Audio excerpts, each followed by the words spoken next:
जय गुरु जी, शुक्राना गुरु जी। सारी संगत को जय गुरु जी। ओम नमः शिवाय, शिव जी सदा सहाय। ओम नमः शिवाय, गुरु जी सदा सहाय। शिव पुराण श्री कैलाश संहिता प्रारंभ का 16वां अध्याय। शिव तत्व विवेचन। सूत जी बोले, मुनि वामदेव को भगवान स्कंद के मुख से ओमकार रूपी अमृत कथा का श्रवण करके आनंद की अनुभूति हुई। वे बोले, प्रभु इस अमृतमयी कथा को सुनकर मेरा ज्ञान और बढ़ गया है, परंतु फिर भी मैं आपसे एक प्रश्न पूछता हूँ।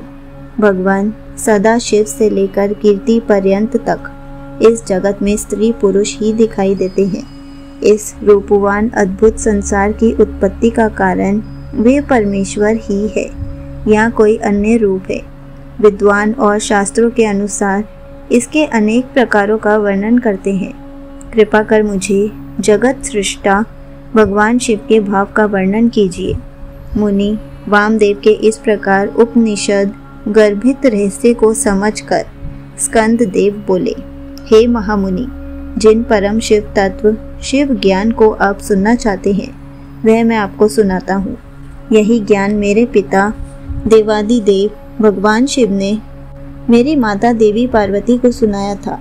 उस समय मैं छोटा सा बालक था और माँ की गोद में बैठकर दूध पी रहा था। वे बातें आज भी मुझे याद है। कर्म सत्ता से लेकर सभी शास्त्रों में लिखा सभी कुछ ज्ञानदायक है। आप जैसे ज्ञानी पुरुष ही इतना कुछ जानते हुए भी भगवान के विषय में और अधिक जानने की जिज्ञासा रखते हैं, परंतु मूर्ख और अज्ञानी पुरुष तो सब कुछ जानते और समझते हुए भी ईश्वर के स्वरूप से इनकार कर देते हैं। परमेश्वर परमात्मा को जानना एवं उन्हें पहचानने में कोई संदेह एवं परेशानी नहीं है। वे स्त्री पुरुष के रूप में विश्व के सामने प्रत्यक्ष दिखाई देते हैं। श्रुतियों ने ही कहा है कि सच्चिदानंद परब्रह्म सिर्फ सत्य है। जो भी असत्य एवं प्रपंचों से निवृत्त अथवा दूर होकर सदाचार के मार्ग का अनुसरण करते हैं वे सदात्मा कहलाते हैं।